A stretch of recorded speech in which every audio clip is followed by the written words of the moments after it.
Hello hello hello Friday Vaikuntha Ekadashi జరిగింది కదా. అయితే ఆ రోజు ఈ గుడి అంతా చాలా రష్.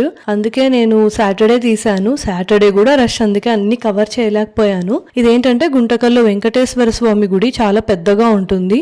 ఈ వైకుంఠ ఏకాదశికి వేరే స్టేట్ నుండి వచ్చి ఇక్కడ మొత్తం మీరు చూడొచ్చు. గుడంతా చాలా విగ్రహాలతోటి, ఇలా బొమ్మలతోటి, దేవుడి బొమ్మలతోటి మొత్తం అంతా నింపేస్తారు. అంటే ఇవన్నీ వాళ్ళు తయారు చేసి ప్రతి సంవత్సరం రకరకాలుగా పెడుతుంటారనమాట. ఇక్కడ చూడొచ్చు భక్త కన్నప్ప, నరసింహస్వామి, శ్రీనివాసుడు, ఇలా దేవుడి బొమ్మలు, అంటే కొన్ని కాన్సెప్ట్స్ తోటి లైక్ అష్టలక్ష్మి ఇలాగా చాలా అందంగా తయారు చేసి పెడతారు. అండ్ మెయిన్గా అయితే ఫ్లవర్ డెకరేషన్ కూడా చాలా బాగుంటుంది. ఇక్కడ చూడండి, కృష్ణుని తీసుకెళ్తున్న వాసుదేవుడు, గోవర్ధనగిరి ఎత్తుతున్న కృష్ణుడు, అండ్ అలాగే ఇక్కడ యశోదమ్మ దగ్గర అండ్ గోపికల వస్త్రాల దొంగతనము, ఇలా రకరకాలుగా. అండ్ ఇక్కడ చూడండి, శివలింగాన్ని కొలిచేందుకు విష్ణుమూర్తి, బ్రహ్మదేవుడు వెళ్తారు కదా, అలాగా. అండ్ ఇక్కడ లోపలకు గుహలాగా ఉంటుంది.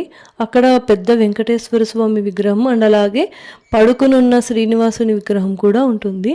ఇది కూడా చాలా అందంగా అలంకరించారు.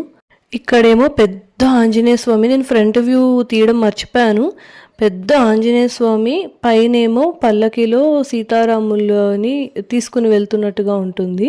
ఈ ఉత్తర ద్వార దర్శనానికి మార్నింగ్ 4 నుండే భక్తుల రద్దీ స్టార్ట్ అవుతుంది. అది అలా రాత్రి వరకు ఉంటుంది. నేను వెళ్ళింది పక్క రోజే, సో ఇంకా అలంకరణ కూడా అలాగే ఉంచారు.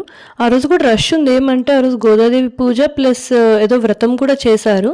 నేను గర్భగుడిలో విగ్రహాలని తీయలేదు. ఈసారి ఎవరైనా గుంటకల్కి వస్తే తప్పకుండా ఈ గుడిని చూడండి, చాలా బాగుంటుంది.